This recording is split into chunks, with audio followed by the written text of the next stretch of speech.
Happy Friday, everyone. Sara and I are back on Friday, and we're here today to read you a story. And this story, show everybody the story, Sara. This story is called Tops and Bottoms. And this story is about a bear and a hare. Right, Sara? Can you see you're watching? Yeah. We're going to read about a bear and a hare. This book was written by Janet Stevens, and this book is really cool because this book actually opens from the bottom to the top.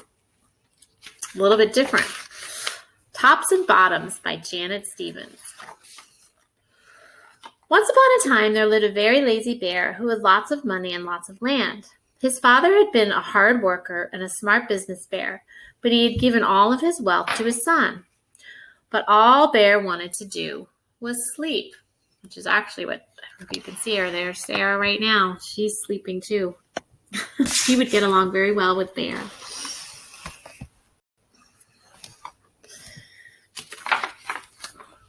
Now, not far down the road, there lived a hare. Although Hare was clever, he sometimes got into trouble. He'd once owned land too, but now he had nothing. He had lost a risky bet with a tortoise and had sold all of his land to Bear to pay off his debt. Hare and his family were in a very bad shape. "The children are so hungry, Father Hare. We must think of something," Mrs. Hare cried one day. So Hare and Mrs. Hare put their heads together and cooked up a plan.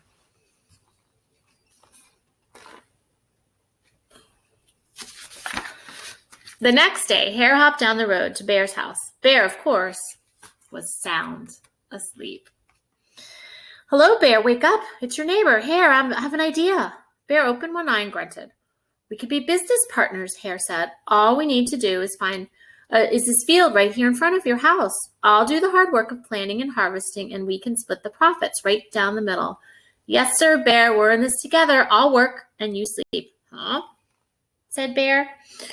"So what'll it be, Bear?" asked Hare. "The top half or the bottom half? It's up to you, tops or bottoms." Let's see," Bear said with a yawn. "I'll take the top half, Hare." Right, tops." Hare smiled. "It's a done deal, Bear." So Bear went back to sleep, and Hare and his family went to work. Hare planted, Mrs. Hare watered, and everyone weeded.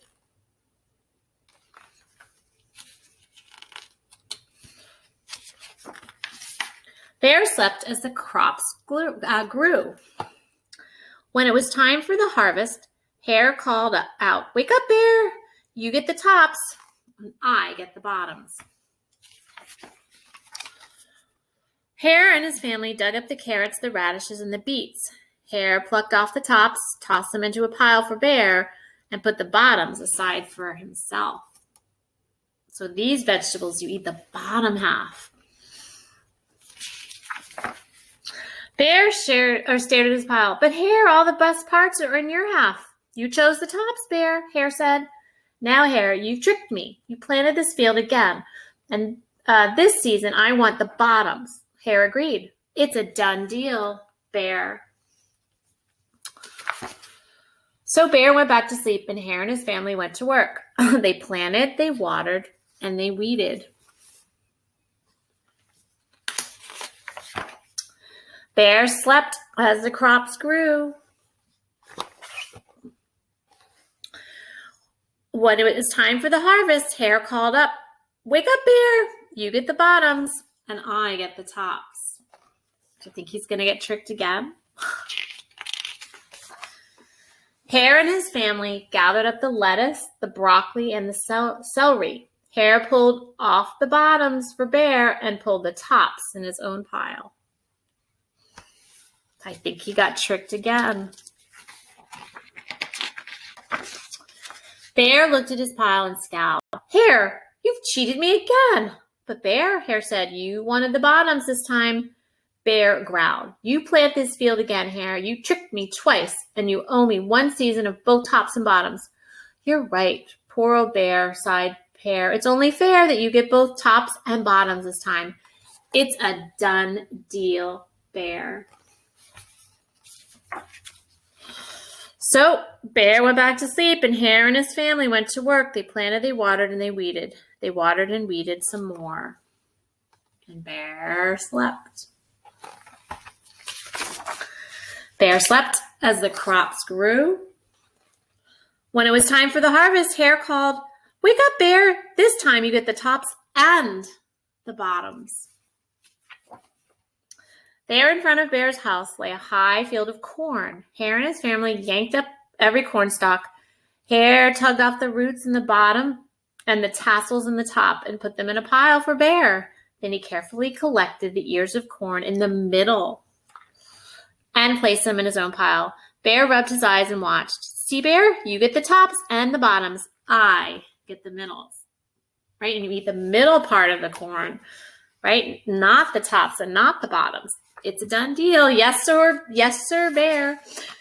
By now, Bear was wide awake. "That's it, Hare," he hollered. "From now on, I'll plant my own crops and make the tops, bottoms, and middles." Hare and his family scooped up the corn and hopped down the road toward home. Bear never again slept through a season of planting and harvesting. Hare bought back his land with the profit from the crops, and he and Mrs. Hare opened a vegetable stand.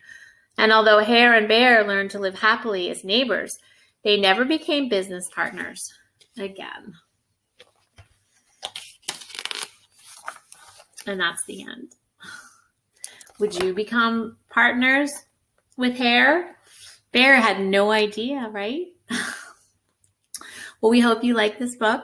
It's kind of a fun book because everyone is thinking about planting, right? And growing crops maybe and vegetables. Maybe you have a vegetable garden in your yard. And it's a great book to kind of kick off the summer. So Sara is going to come back, hopefully. Sara, come here. Here she is. And Sara would like to wish you a happy weekend. And she says that you should never be tricked by Bear, right? You should always do your own work because you never know what's going to happen. Right, Sara? But it is okay to sleep sometimes, she says. Have a wonderful Friday. Bye.